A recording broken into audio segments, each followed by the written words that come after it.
श्री शिवाय नमस्तुभ्यम दोस्तों, हर हर महादेव, जय महाकाल।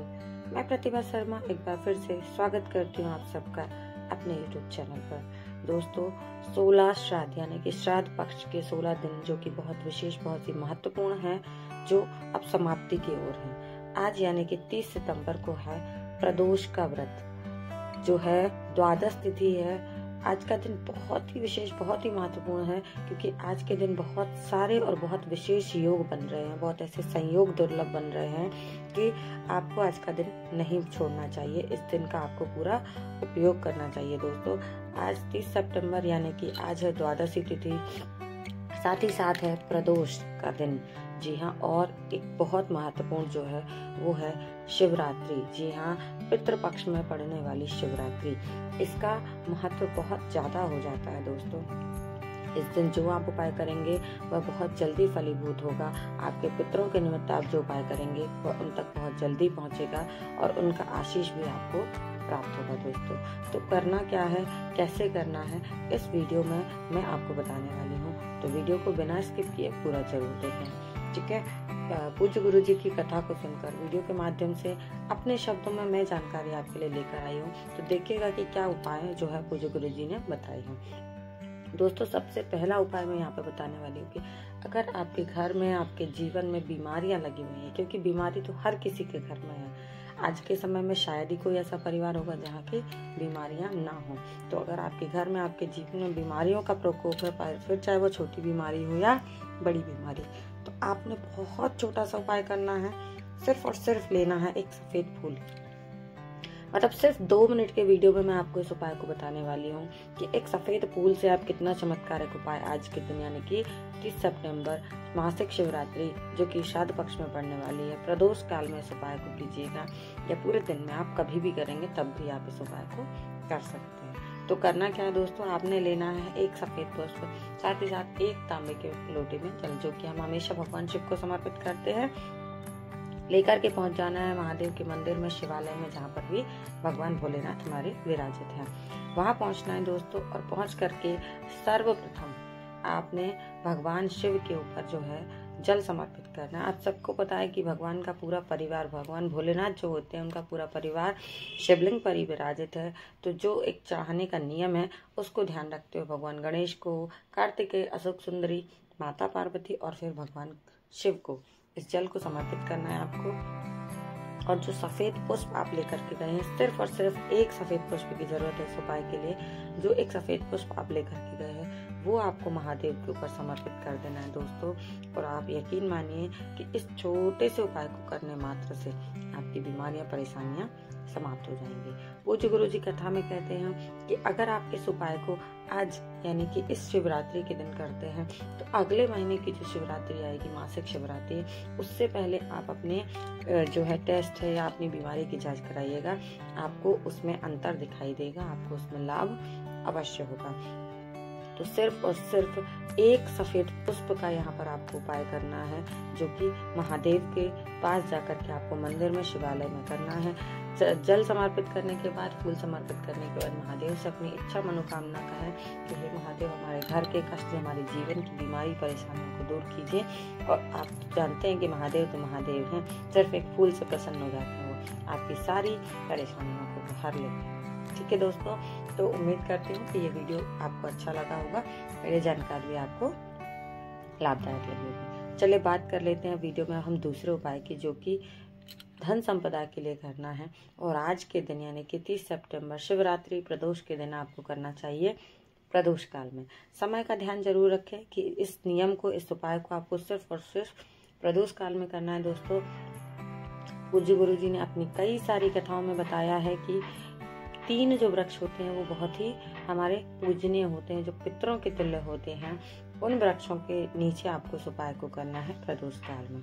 क्या करना है दोस्तों, आपने आज शाम को प्रदोष काल के समय में पीपल का वृक्ष, बरगद का वृक्ष, और तीसरा जो विशेष वृक्ष होता है वो होता है हमारा बेलपत्र का वृक्ष। तो इस बेलपत्र के वृक्ष के नीचे, तीनों वृक्ष के नीचे आप आपको आज के दिन प्रदोष काल में इस उपाय को करना चाहिए। करना क्या है मित्रों, आपने लेना है 3 अलग अलग पात्रों में जल। 3 लोटे में जल लेकर के उसमें थोड़ा थोड़ा सा दूध मिला लेंगे। तो आपने 3 पात्रों में एक तरह से दूध ले लिया है। उसमें कुछ मात्रा आपको काले तिल की डालनी है, कुछ मात्रा जौ की डालनी है, और साथ ही साथ आपको इसमें डालना है कुशा। दूब अलग चीज होती है दोस्तों, दूर्वा अलग होती है। दूर्वा नहीं डालनी है, कुशा। कुशा आपको मार्केट में मिल जाएगी, ठीक है। उस कुशा को आपको डालना है। एक बार फिर से रिपीट कर रही हूँ कि करना क्या है, गलतियां ना करें और ध्यान से सुनकर उपाय को अवश्य करें। 3 अलग अलग लोटे में 3 अलग अलग पात्रों में आपने जल लेना है। उसमें कुछ बूंदे, कुछ जो है वो दूध की मात्रा मिला लेनी है। तो आपका जो है 3 पात्रों में दूध हो जाएगा तैयार। कुछ 1 तो चुटकी आपने जौ मिलानी है तीनों पात्रों में। थोड़ी सी मात्रा में आपने काली तिल मिलानी है, वो भी आपको तीनों पात्रों में मिलानी है। और अंत में आपको उसमें कुशा का प्रयोग करना है। हरी दूर्वा का प्रयोग नहीं करना है दोस्तों। दूर्वा और कुशा दोनों ही अलग अलग होती है। दूर्वा भगवान गणेश को, भगवान को चढ़ाई जाती है, और कुशा जो होती है वो पितरों के निमित्त होती है। तो एक बार इस बात का ध्यान अवश्य रखें कि आपने सिर्फ और सिर्फ कुशा का प्रयोग करना है। तीनों आपने पात्र अपने तैयार कर लेने हैं दोस्तों, और लेकर के पहुंच जाना है अपने पितृ तुल्य जो हमारे वृक्ष हैं उनके समीप। समय का ध्यान रखिएगा कि सिर्फ और सिर्फ ये इस उपाय को आप प्रदोष काल में कर सकते हैं। और लेकर के पहुंच जाएंगे हम पीपल के, बरगद के और बेलपत्र के वृक्ष के नीचे। सर्वप्रथम पीपल वृक्ष के नीचे पहुंच करके आपने 1 पात्र के जल को उसकी जड़ में समर्पित कर देना है। मतलब पीपल के वृक्ष को आपको 1 पात्र का जल जो है वो समर्पित कर देना है, जिसमें हमने काला तिल, जौ और कुशा डाला है, साथ ही साथ दूध भी। दोस्तों एक एक करके ये जो जल है आपको तीनों वृक्षों के नीचे समर्पित कर देना है।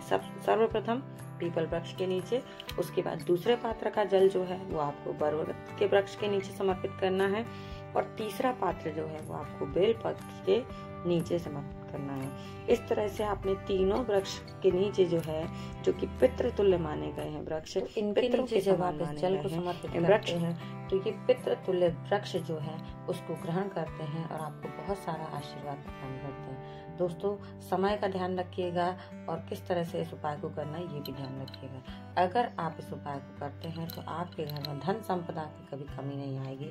भगवान हरि, माँ लक्ष्मी स्वयं इस वृक्ष पर जो विराजित होते हैं वह आपको बहुत सारा आशीष प्रदान करेंगे।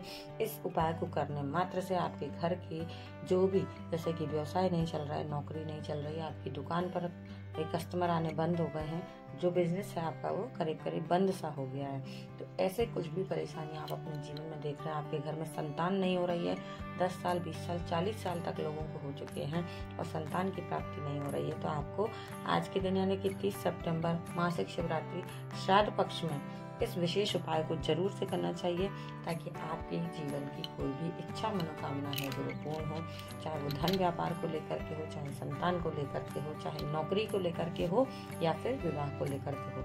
ये छोटे छोटे से उपाय आपको जरूर करने चाहिए। और आज का विशेष दिन जो है इसे हाथ से जाने नहीं देना है दोस्तों। पूज्य गुरु जी ने अपनी कई सारी कथाओं में बहुत सारे उपाय बताए हैं, लेकिन आज का दिन बहुत ज्यादा महत्वपूर्ण है। इन 16 श्राद्ध के दिनों में से इस एक दिन को बहुत महत्वपूर्ण माना गया है, क्योंकि प्रदोष भी है, मासिक शिवरात्रि भी है और सोमवार का दिन भी है। तो बहुत विशेष दिन पर इतने सारे संयोग बने हैं, इसलिए यह दिन बहुत ही ज्यादा विशेष हो जाता है। दोस्तों पूज्य गुरु जी की कथा को सुनकर वीडियो के माध्यम से अपने शब्दों में मैं कुछ जानकारी आप सबके लिए लेकर आती हूँ और उम्मीद करती हूँ कि यह आप सबके लिए लाभदायक होती होगी। तो अगर आपको वीडियो जरा सा भी अच्छा लगता है, जानकारी थोड़ी सी भी पसंद आती है, तो इसे लाइक कीजिए और ज्यादा से ज्यादा लोगों तक शेयर कीजिएगा, ताकि उन तक भी ये जानकारी पहुंचे। अगर आपको कुछ समझ ना आया हो तो आप कमेंट करके पूछ सकते हैं। कमेंट में महादेव के, माँ लक्ष्मी के, हरि के किसी एक नाम का स्मरण जरूर करें और ऐसी ही जानकारी देखने और सुनने के लिए मेरे साथ मेरे चैनल पर बने रहें। अगर आप मेरे चैनल पर पहली बार आए हैं और मेरी आवाज़ पहली बार सुन रहे हैं, जानकारी महत्वपूर्ण लगती है या कुछ और जानकारी आप जानना चाहते हैं, तो कमेंट बॉक्स में मुझे ज़रूर बताएं कि किस तरह की जानकारी आप मुझसे प्राप्त करना चाहते हैं। मैं उस तरह की वीडियो बनाने की कोशिश करूंगी और आप तक उन जानकारियों को पहुंचाने की कोशिश करूंगी। दोस्तों तो जो भी आप देखना चाहते हैं कमेंट बॉक्स में जरूर बताइएगा और माता का या भगवान का कोई एक नाम जरूर लिखें। जय पितृदेव लिख सकते हैं और मिलेंगे अगले वीडियो में। ऐसी ही कुछ महत्वपूर्ण जानकारियाँ देखने और सुनने के लिए मेरे साथ बने रहें। मैं प्रतिभा शर्मा फिर से लेकर आऊँगी कुछ नई जानकारी आप सबके लिए। तब तक के लिए श्री शिवाय नमस्तुभ्यम। हर हर महादेव। जय महाकाल। जय पितृदेव।